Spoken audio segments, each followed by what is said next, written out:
Interviews machen Videos glaubwürdig und authentisch. Durch Kameraposition, Lichtsetzung und Inszenierung deines Interviews kannst du aber ganz unterschiedliche Wirkungen erzielen. In diesem Video stelle ich dir die wichtigsten Interviewformen und Stile vor und zeige dir, wie du sie für deine Imagefilme, Recruiting-Videos und Co. einsetzen kannst.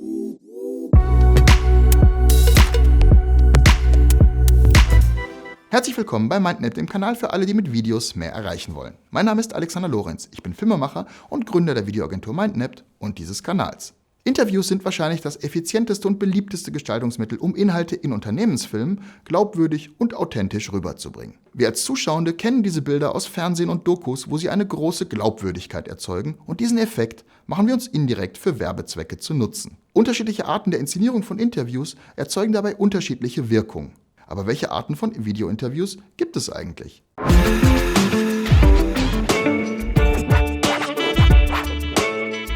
Das gesetzte Interview ist die Interviewform, die du mit Abstand am häufigsten in Imagefilmen und so weiter antreffen wirst. Hierfür wird ein Interview geplant und in einem Studio oder on Location inszeniert. Meistens wird künstliches Licht gesetzt und die Person, die das Interview führt, wird nicht gefilmt, denn sie ist im fertigen Video nicht zu sehen und meistens auch nicht zu hören. Die interviewte Person hingegen kann sitzen oder stehen und sollte nicht in die Kamera schauen, sondern zum Interviewer. Gesetzte Interviews bieten die größte Planbarkeit der frei geführten Interviewformate und strahlen viel Seriosität und Professionalität aus, wenn sie professionell gemacht sind. Je nachdem, ob du einen ganz neutralen Hintergrund verwendest, wie beispielsweise in einem Studio, oder ob du eine passende Umgebung zeigst, zu dem, was gesagt wird, kannst du eine durchaus unterschiedliche Wirkung vermitteln. Besonders dynamisch kommen gesetzte Interviews rüber, wenn du 2 Kameraperspektiven verwendest. Außerdem brauchst du ein Mikrofon als Anstecker oder geangelt und Licht in Form einer Dreipunktbeleuchtung.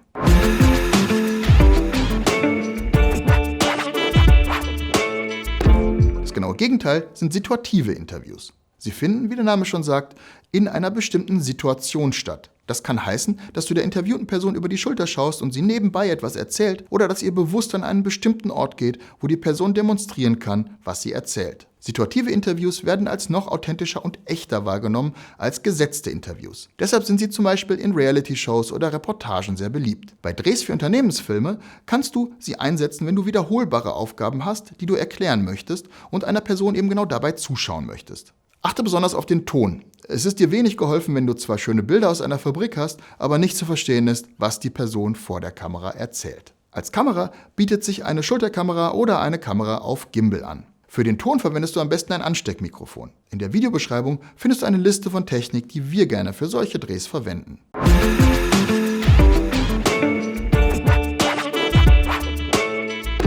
In den beiden gerade vorgestellten Interviewformen ist die interviewführende Person normalerweise nicht zu sehen oder zu hören. Das kann aber auch anders sein. Was du dabei bedenken musst: Der Interviewende wird zu einer Figur des Films, wenn er oder sie zu sehen oder zu hören ist. Das kann Sinn machen, wenn der Interviewer eine eigene Bekanntheit hat, weil es sich zum Beispiel um einen bekannten Influencer, eine Journalistin oder den Geschäftsführer deines Unternehmens handelt, oder weil du die Person in den Mittelpunkt deiner Geschichte stellen möchtest. Du kannst zum Beispiel eine Moderatorin verfolgen, die sich, und damit auch dem Publikum, den Herstellungsprozess eines Produktes zeigen lässt, oder einen Azubi dabei begleiten, wie er seinen Arbeitsalltag vorstellt und dabei Gespräche mit Kollegen führt. Interviews dieser Art müssen genauer geplant sein als andere Interviewformen, da du im Schnitt weniger korrigieren kannst. Schließlich müssen Fragen und Antworten zueinander passen und entsprechend ansprechend vorgetragen sein.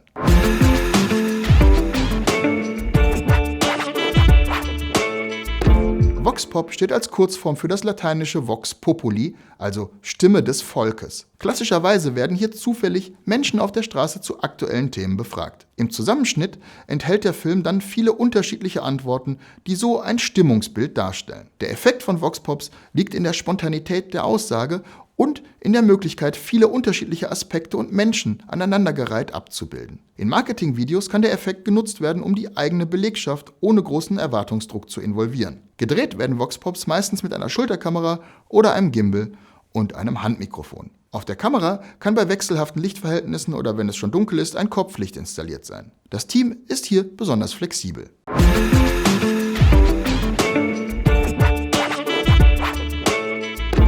Dokuformaten findet man inszenierte Interviews gelegentlich in Filmen über lange zurückliegende Ereignisse. Es sind dann eigentlich keine Interviews, sondern geskriptete Szenen, in denen Schauspieler ein Interview spielen. Mit Schauspielern zu arbeiten hat dabei grundsätzlich manche Vorteile. Die Texte lassen sich im Vorfeld sehr genau abstimmen und Schauspieler sind auch in der Lage, sie entsprechend vorzutragen. Es müssen keine Arbeiten unterbrochen werden und SchauspielerInnen sind es gewohnt, Verträge dafür zu schließen, dass sie in Filmen gezeigt werden, was manchen Mitarbeitenden vielleicht nicht so recht ist. Auf der anderen Seite sind sie natürlich nicht im gleichen Maße authentisch wie echte Mitarbeitende. Eine Mischung aus beiden kann es sein, wenn Interviews vorab geskriptet werden und dann von Mitarbeitern, häufig von Führungskräften, vorgetragen oder von einem Teleprompter abgelesen werden. Die Gefahr liegt allerdings darin, dass solche gelernten oder vorgelesenen Texte oft ziemlich unnatürlich rüberkommen können. Mit inszenierten Interviews sollte man sehr vorsichtig umgehen. In den meisten Fällen würde ich für Marketingvideos eher dazu raten, ein gut vorbereitetes gesetztes Interview zu führen. Tipps dazu findest du in unserem hier verlinkten Video.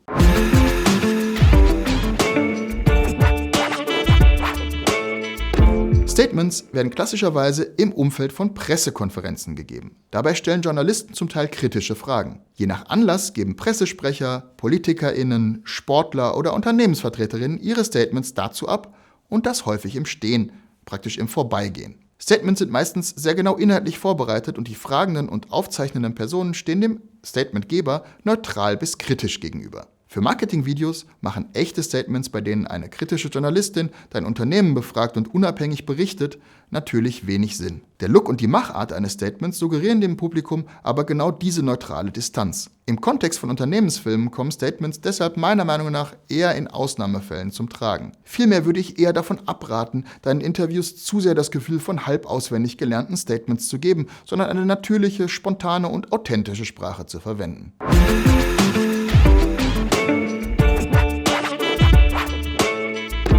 Interviews müssen nicht immer gleich aussehen und auch innerhalb der unterschiedlichen Inszenierungsarten sind der kreativen Gestaltung keine Grenzen gesetzt. Mit den Grundarten, die ich dir in diesem Video vorgestellt habe, kannst du die grobe Richtung für deinen Film festlegen. Wie genau die Bildgestaltung aussieht und ob du die unterschiedlichen Formate vermischst oder welche Schnittbilder du verwendest, hängt davon ab, was genau du in deinem Film zeigen willst. Hast du noch Fragen zum Thema Aufzeichnung von Interviews für Marketingvideos? Willst du über ein anderes Videomarketing-Thema mehr erfahren? Schreib es uns in die Kommentare. In dem Sinne, alles Gute und bis zum nächsten Video von MindNet. Mit Videos mehr erreichen.